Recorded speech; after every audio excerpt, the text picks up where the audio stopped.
Okay, class, it's time to talk about safe technology use. And I'm going to skip through a few slides here before I get started.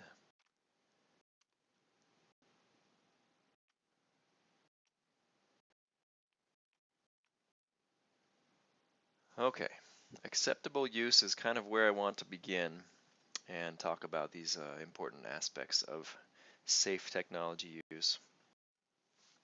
So each school district should have an acceptable use policy for students. And so if I click on this one, in the Aberdeen School District. I don't know if you'll be able to see it, but it has a lot of things that it talks about that are acceptable use of the computers for both students and teachers, but any employee of their organization. And they talk about, what are the do's and don'ts as far as using technology in the school district and so forth. But some things that I think are important for teachers are to look at these acceptable use policies and understand them.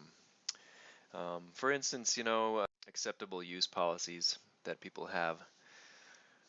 Also, another thing that's kind of important is permission to show student images. If you think about how schools work, oftentimes a teacher will take a picture of a class and then they might try to post that online, but you can't do that unless you actually have permission to show student images.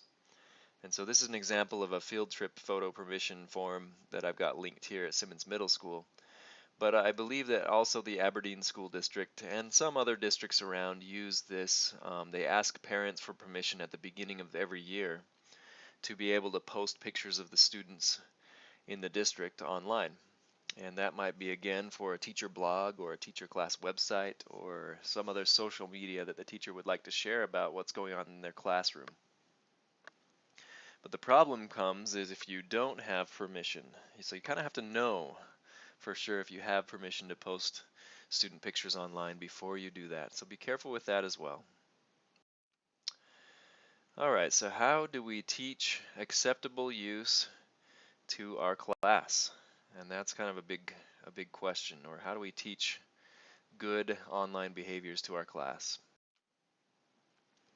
I think one thing that is really key to understanding this is this illusion of anonymity that we learn about, and I think it's in the book as well. How one's actions in the virtual world are not as serious as those in the real world. At least that's the illusion. And the truth is we say and do things online that we would never say and do face to face. And I think this especially has sway, this illusion of anonymity especially has sway with younger people, younger generations of people, and that includes our students, of course. They feel like their actions in the virtual world and online are not as serious as those in the real world, when in fact they can be just as serious.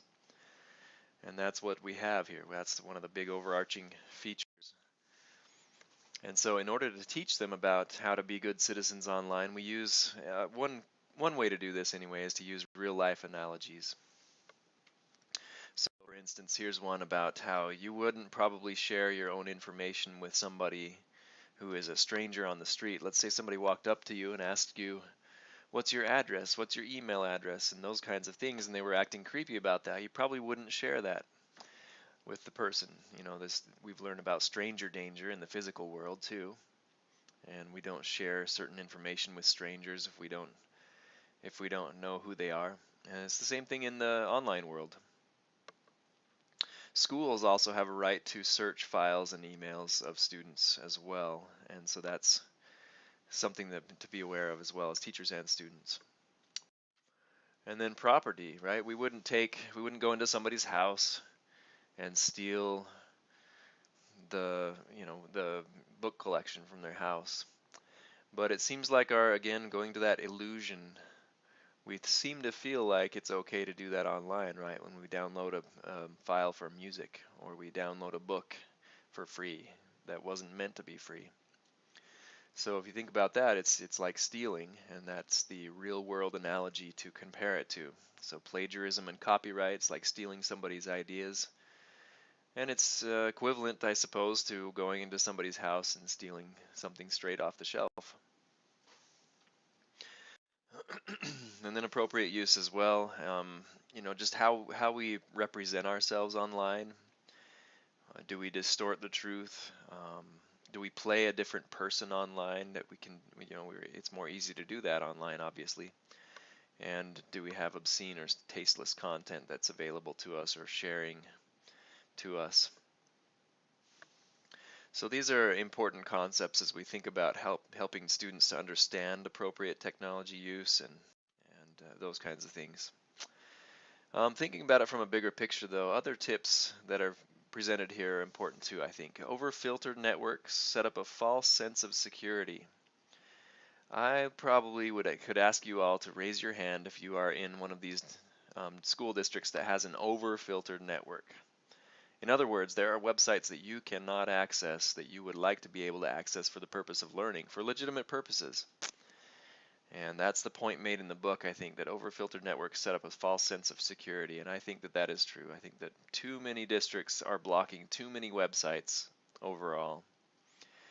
The reason why they're blocking so many websites is the Children's Internet Protection Act, which was, I think it was brought out in 2001, where students and teachers and others in the district have to be sheltered or I guess protected from obscene content online and monitored in their internet use. But I think that many districts have interpreted this to go too far, to block too many things, block entire websites rather than just blocking what's maybe obscene on the website. And that can be a detriment, I think, in a lot of ways, because you can't access the websites you might like to use. And you can't view maybe videos that could be very beneficial, very educational. It's not to say that I want students accessing obscene things. It's just to say that I think we overblock too much. Anyway, students need to know what is and what is not allowed. I think it's important for students to be a part of the conversation and understand that, because then they understand when they are done with school and they're outside of school what might be a good policy to follow. Also encouraging discussion of ethical issues among students that have to do with that. Let's see, allow personal use of the internet. That's kind of an interesting one. Most schools don't allow students to just use the internet for whatever. They have a specific purpose. But in fact, there are experiences that people have had where they've allowed this, and students tend to use it actually for pretty good things if they are allowed this internet use. There are those exceptions, though. But in general, it's often a very positive thing because they learn how to not have that false sense of security, and learn how to be good citizens in the real world, not just in the school. And then creative environments, though, that help students avoid temptations. For instance, if you have a computer, well, in the home, think about that. If you have a computer that's downstairs in the basement, kind of hidden away from anyone else's eyes, you're more likely to go somewhere that you probably shouldn't be going.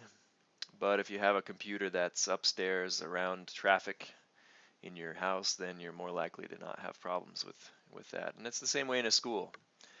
If you have nooks and crannies where students can go and nobody's ever watching them, then that's different than if you have it in a place where there is some traffic.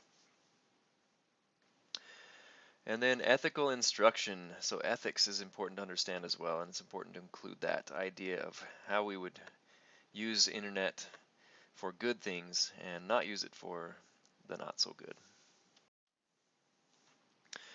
Okay, so talking a little more about social networking for teachers now, and some advice that I think the book gives and also I have is don't accept students as friends or invite them to be your friend. And that could be on a number of social networks, Facebook, Instagram, Snapchat, all kinds of things out there. I think that students can be friends when they are no longer your students. Maybe they've graduated from high school and they're not in your high school or moved on.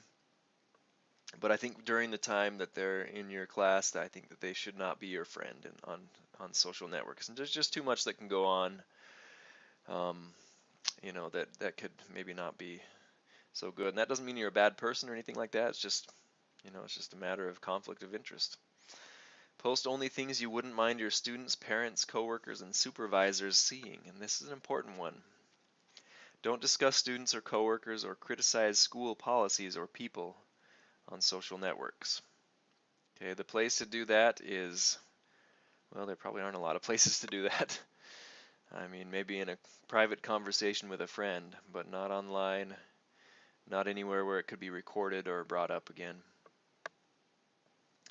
Set social network to show postings to only friends. That's one thing to consider as well, and use a separate page to do any school activities. So let's say you do have a Facebook page for a class.